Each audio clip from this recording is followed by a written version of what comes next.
بسم الله الرحمن الرحيم الحمد لله رب العالمين السلام عليكم ورحمة الله وبركاته إلمان رمو قال في غاري شمرنتين أكم جرتن فيا كيسني بقى جراتن بقى جرتن تربي سوجي هاجراتو يادا مراد كيسني سني هاغوتو أمري جباتي هندلي إسني حالا فيسو إسني جدا egaatti anu narrallee viidiyoo takka qabadheetiin dhufe isinis waa'ee irdii yookaan irdii jechuun namoonni beekanatti fakkaata.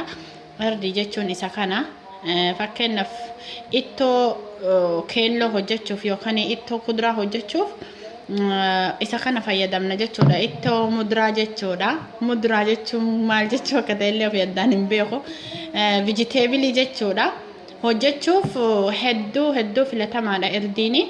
Irdiin faayidaa hedduu qaba.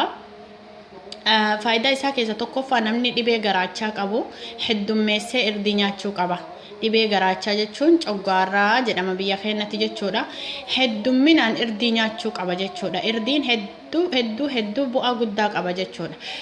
Kabiraa namni yeroo qufaan isin qabe yookaan namni tokko yoo qufaan qabe jechuun namni qufaan qabee ka kokkeen isaa cufames haa ta'u, ka yeroo baay'ee bishaan funyaan irraa yaa'us haa ta'u, ka qufa'us haa ta'u, dhukkubbii adda addaa sababii qabbanaatiinis haa ta'u, sababii qufaan waan ajaa'ibu tokkorraa nama qabuudhaan namatti dhufu tokkorra yeroo kana irdii fayyadamne hedduu yeroo gabaabaa keessatti faayidaa isaa irraa argachuu dandeenya yookaan immoo fayyuu dandeenya jechuudha.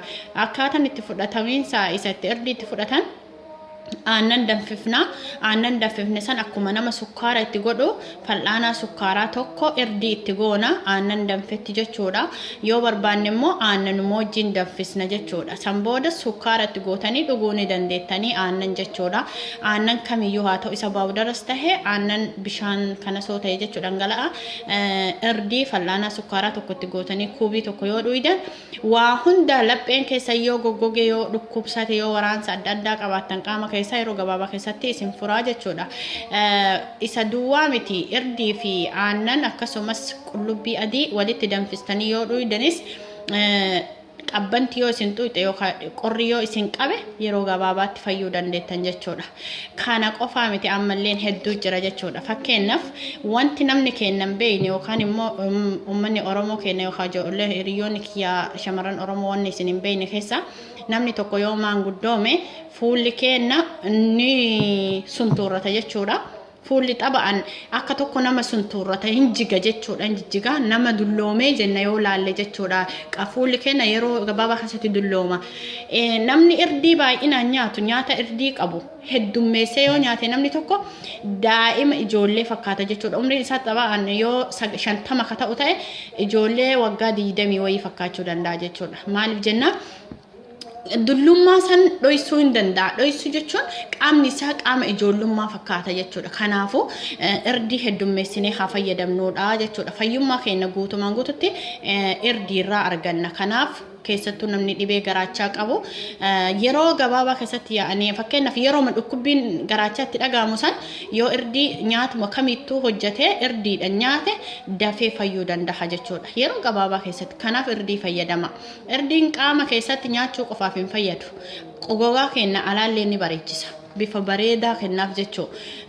Looshinii caalaa bifa kenna iskiin nu godha jechuudha. Iskiin keerii kenna fakkeenyaaf gogaa kenna akka inni nu lasallasu yookaan nu lallaafu sooftii nu godha jechuudha. Kanaafuu irdii qaamallee dibatuu hin dandeenya. Akkamitti zayitii zayituunaa, zayitii kokonootii akkasumas zayitii qobboodhaa yoo arganne isaan kana walitti maynee fuula keenya dibachuu, harka keenya dibachuu fi naannoo morma keenya dibachuudhaan bareechisuu ni dandeenya jechuudha. Kanaaf irdiin bu'aa guddaa qaba. Hundi keenya akka itti fayyadamtan jaalalaaf kabajaan isin gaafadha jechuudha. Irdiin hedduu filatamaadha obboleeyyan kiyya. Fayyummaa keenya keessattuu dhugatti keessa keenya garaa keenya keessallee yoo dhukkubsanne itti fayyadamuu qabna. Nyaata kamuu kan nyaannu harka caalu amma biyya keenyatti ittoon baay'inaan diimaadha. Barbareen qaama keenyaaf bu'aa takka hin qabu nu miidha jechuudha. Miidhaa isaatitu caala faayidaa isaarra. Kanaaf nyaata nyaannu kamiyyuu irra caalaa irdii fayyadamuu qabna. Irdii baay'isuu qabna jechuudha. Harka caalu. Kanaafu irdiin faayidaa guddaa akka qabu beeytanii hundi keessan akka itti fayyadamtan jaalalaaf kabajaan isin gaafadha. Isin jaaladha isin kabaja.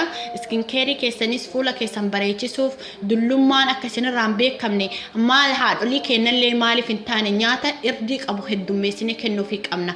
Akka isaan fuulli isaaniitis tunnu bareeduuf akka nutillee bareenutti isa kana daa'imman keenya soorata daa'imman keenya qopheessinu keessattuu irdiidhaan hojjechuufii qabna jechuudha. Nyaata irdii qabu heddummeessine ijoollee keenya itti nyaachisne guddifachuu qabna isiniin ja'a.